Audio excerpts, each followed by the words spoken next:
Nom Nom delivers fresh food with whole ingredients backed by veterinarian science. Science tells us that a dog's health starts in the bowl, so improving their diet is one of the best ways to help them live a long and happy life. Nom Nom's food is full of proteins your dog loves and the vitamins and nutrients they need to thrive. All you have to do is order, pour, and serve. Ready to make the switch to fresh? Order Nom Nom today. Go to https://trynom.com/curveball and get 50% off your first order plus free shipping. That's https://trynom.com/curveball. Plus, Nom Nom comes with a money-back guarantee. If your dog's tail isn't wagging within 30 days, Nom Nom will refund your first order. No fillers, no nonsense, just Nom Nom. Welcome to the Living the Dream podcast with Curveball. If you believe, you can achieve.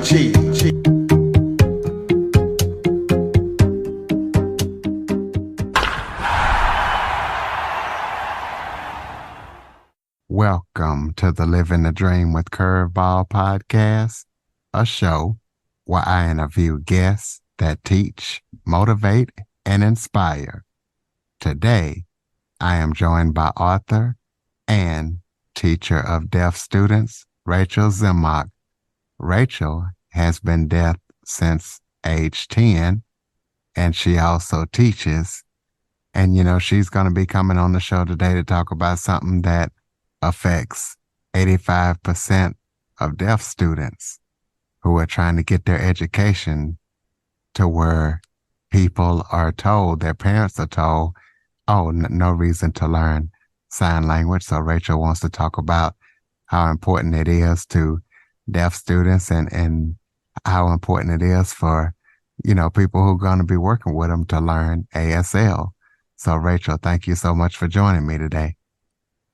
You're welcome. I'm happy to be here. Well, why don't you start off by telling everybody a little bit about yourself? So I became deaf at 10 all of a sudden. It was an accident where I was playing, I was swinging, and I slipped and knocked out a bone in the inner ear. And 2 weeks earlier, a school test found that I was deaf in the other ear. So it was like sudden deafness when the bone broke in my good ear. So that's one thing about me.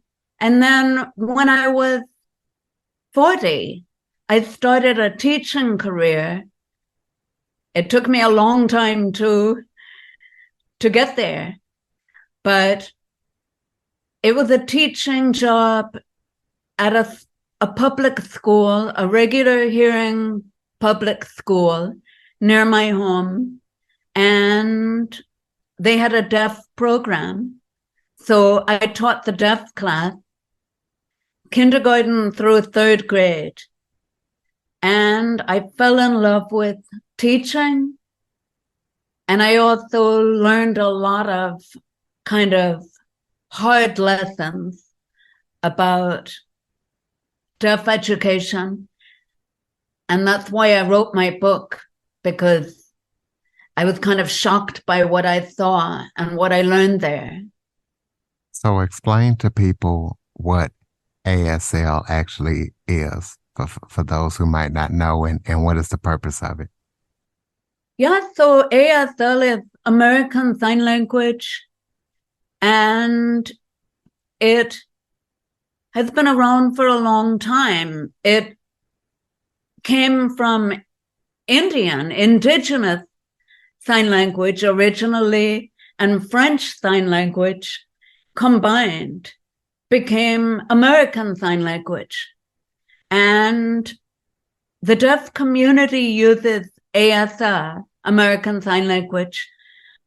There is another kind of sign language that is not really a language. It's more of a method or a code way of using English on the hand. And that's used in schools very widely and by parents very, very widely. And it's called C signs.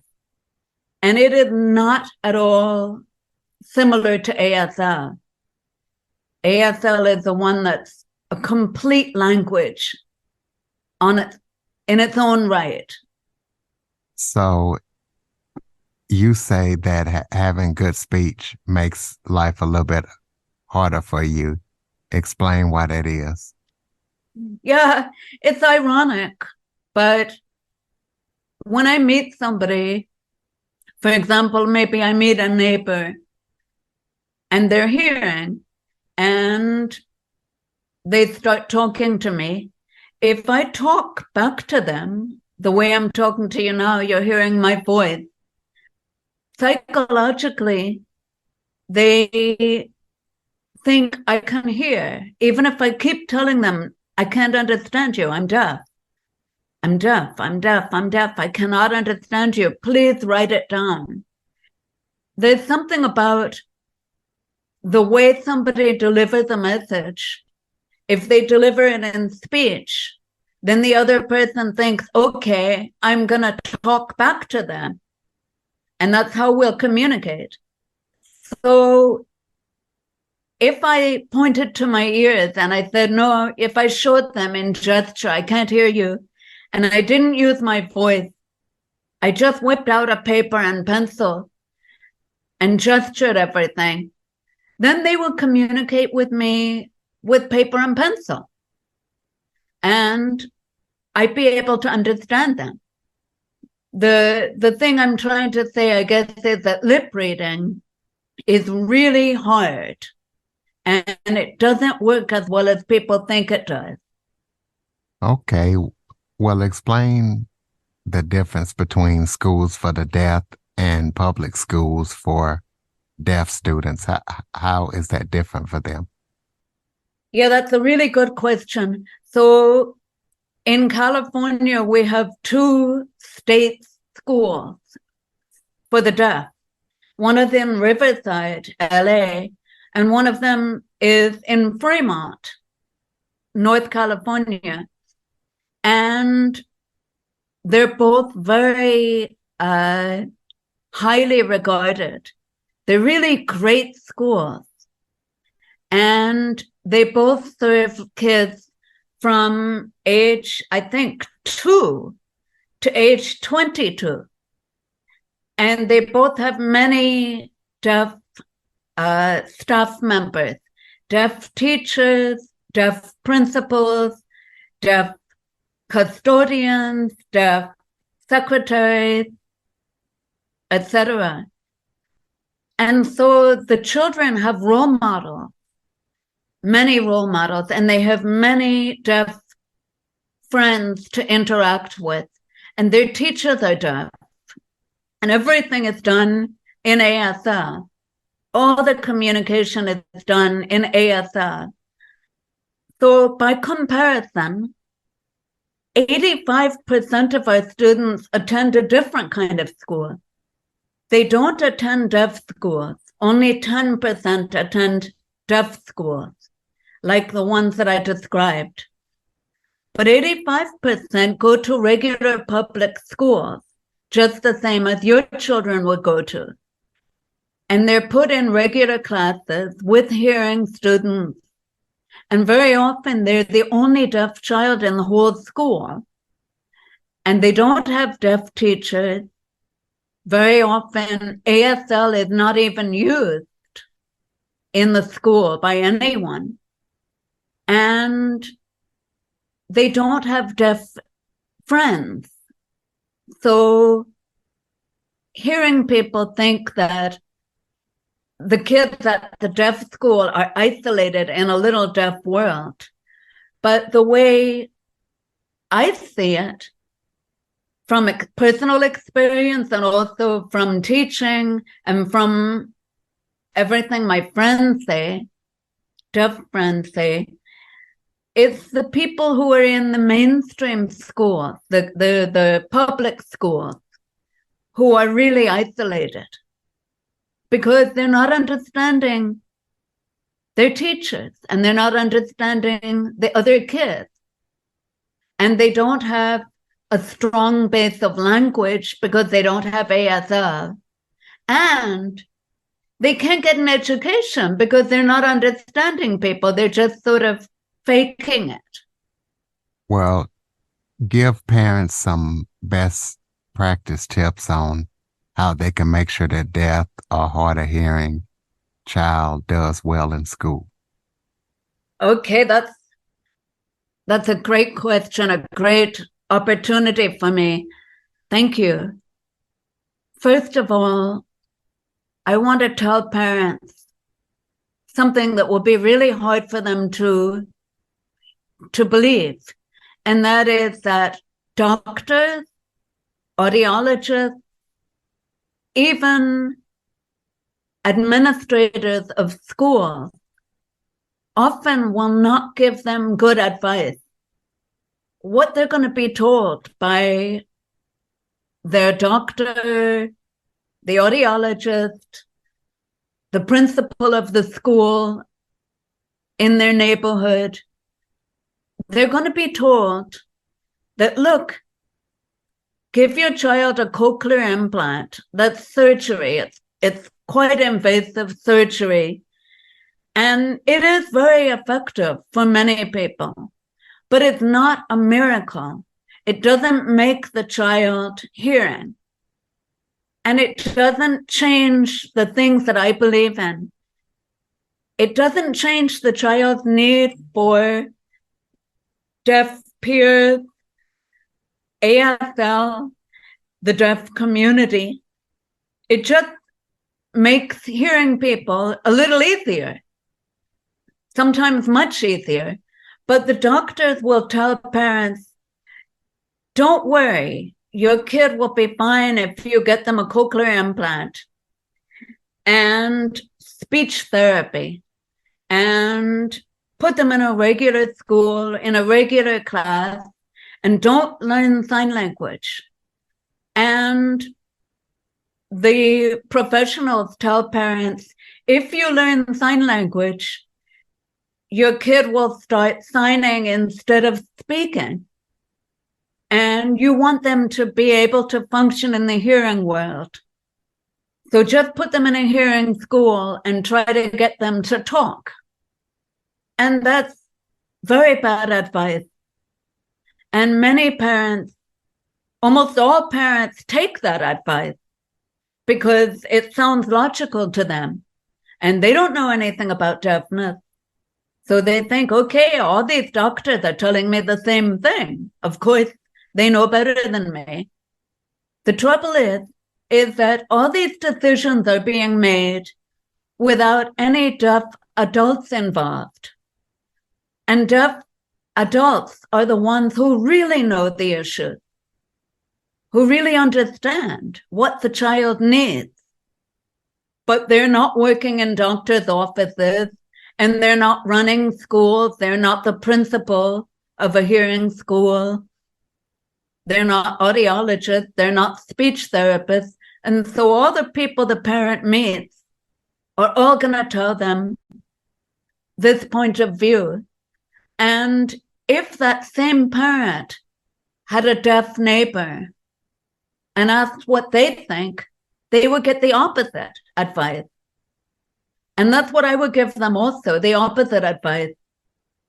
I would tell them, learn ASL as fast as you can, learn as much as you can, and expose your child to as many deaf people as you can.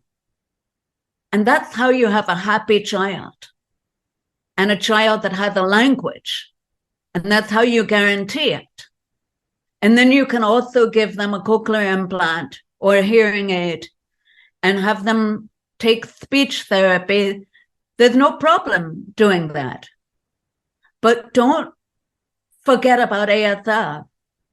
And don't forget about the opinions of deaf people. What assumptions, behaviors, or words should be avoided when you meet a deaf person? Okay, so that's a great question too. About behavior, I would say don't make any assumptions. If you meet a deaf person, don't make an assumption that, oh, they must know sign language, or, oh, they must lip read, or even, oh, if I write it down, they'll understand me. And don't be scared of them either. They're just people, just like you. And they want to get to know you. Don't turn around in fear. Oh, I don't know what to do with a deaf person. I don't know how to communicate. No, what you should do is ask them, how should we communicate? And ask them in gesture, or write it down, or text on your phone and say, what do you want me to do? Should I write? Should I talk into my phone? Do you want to lip read me? What works best for you? Because everybody is different. Every deaf person is different. So that's one thing. Don't assume that you know what's best for them. Ask them. And then do what they say. And in terms of vocabulary and words, one word that we don't like, one phrase that deaf people don't like, is hearing impaired. So hearing people always use the term hearing impaired because they think it's a polite way of saying deaf. But if you think about it, what they're also saying is that there's something wrong with the word deaf. There's something wrong with openly being deaf. But I don't feel that way. I'm proud of being deaf. You're not going to insult me if you call me deaf. In fact, I'll like it. But if you call me hearing impaired, you're saying there's something about me that's impaired. It's broken. There's something wrong with me. And the broken thing is my ear. And I don't see it that way. I see the problem as being between us. The problem is that you don't know sign language, or the problem is that our whole lifestyle is based around sound. It's nothing to do with my ear. So hearing impaired is a word to avoid, and mute is another word that it's best to avoid. And deaf and dumb is not very flattering either. So don't say dumb. Well, tell us about your book. Tell listeners where they can find it and what they can expect when they read it. Well, I wrote this book after teaching in a public school. Sometimes they're called mainstream schools for 10 years. And the children were wonderful. And many of the teachers were wonderful. And I loved teaching. But it was a very, very rough 10 years. And for many reasons. But I saw a lot of things happen. And a lot of things happened to me because I was a deaf person in that environment. And it just lit a fire under me to try and do something about it, about deaf education. Because so many of our students go to that same kind of school. And I feel like people outside of the schools have no idea what's going on inside. They don't know that their child is not really getting an education, is not really learning a language in most schools, might be very depressed, might be very humiliated and lonely. And this might be their experience every day. And they can't understand their teachers. So they're not learning anything. So I wanted to tell people that, look, if you go inside a school, this is what's happening in many, many, many schools around the country for the majority of deaf and hard of hearing children. And then when I left, I taught for 3 years at a deaf school in Fremont. And I learned a lot from that experience as well. So the book is a memoir about my 13 years of teaching. And it's about individual students. It's about me and my family and my marriage to a hearing person and the changes that I went through, identity changes over those 10 years. And then what I saw happening at the deaf school with the same students that I had taught in the hearing school. Many of them went to the deaf school. So I saw them change very quickly. And one of them committed suicide. One of the students who had stayed at the hearing school committed suicide when he was 16 years old. And so the book focuses on him a lot because he was a wonderful, wonderful kid. So he's sort of the thread that goes throughout the whole book.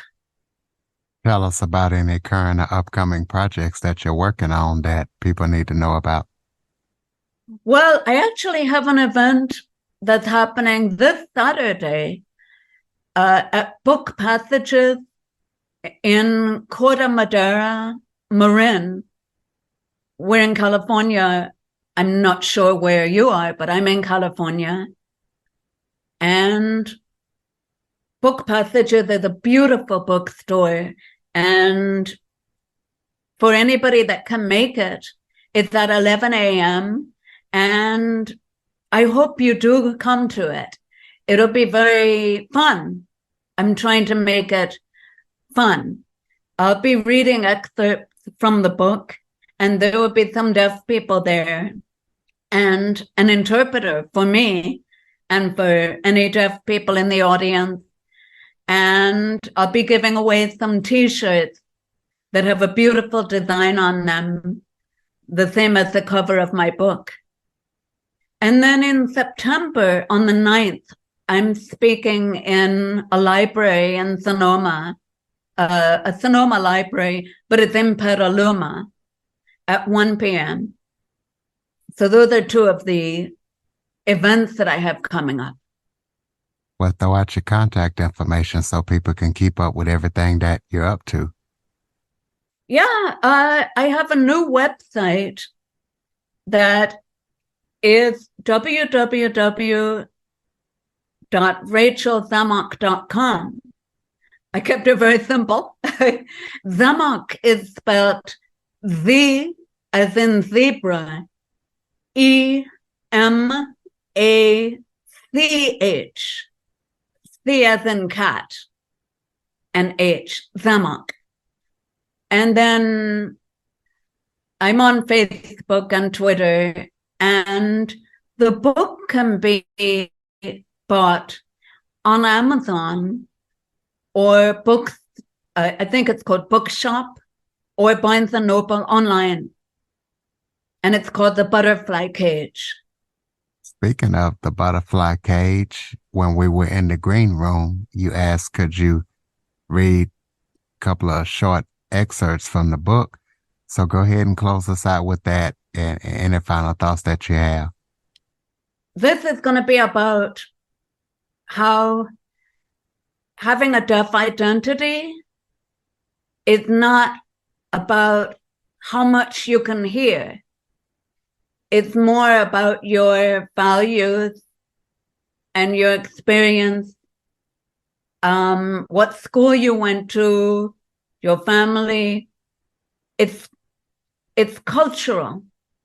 So in other words, somebody can have a lot of hearing, but they can call themselves deaf culturally.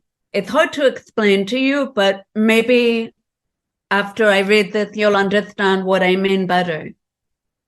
A funny video recently circulated on Facebook, made by a deaf Latina. In it, she's dancing as she drives, totally into the groove of the music on the radio, looking cool as hell. Then her teenage daughter tells her, "Mom, that's not music, it's the news." At this, the woman says, "Oops," and shrugs and keeps dancing. It's happened to me too with my hearing daughters.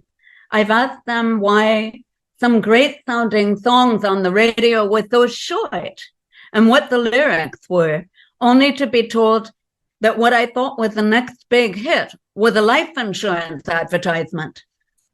But the thing that stood out for me about the video was the woman's spirit, the joy and the shrug. I see this joy and strength in culturally deaf people time and again. As in the case of my friend at the beach, that's another story.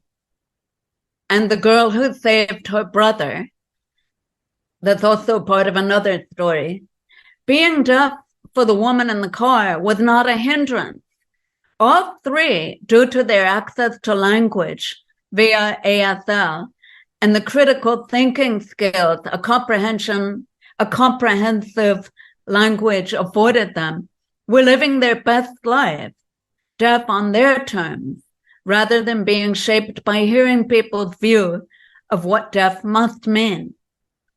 This experience is so different from the denial and anguish and passing behaviors of those enmeshed in hearing environments like the school where I taught. So I'm finished with reading my excerpt, but I do want to apologize because I introduced it thinking I was going to read a different one. So the introduction doesn't match what I just read you, but hopefully you enjoyed it anyway. I definitely enjoyed it, and I'm sure the listeners enjoyed it. Listeners, I know other people enjoyed it as well, so please be sure to follow, rate, review, share this episode to as many people as possible. And if you know of any deaf people that can be encouraged by Rachel's story, please get this to them too.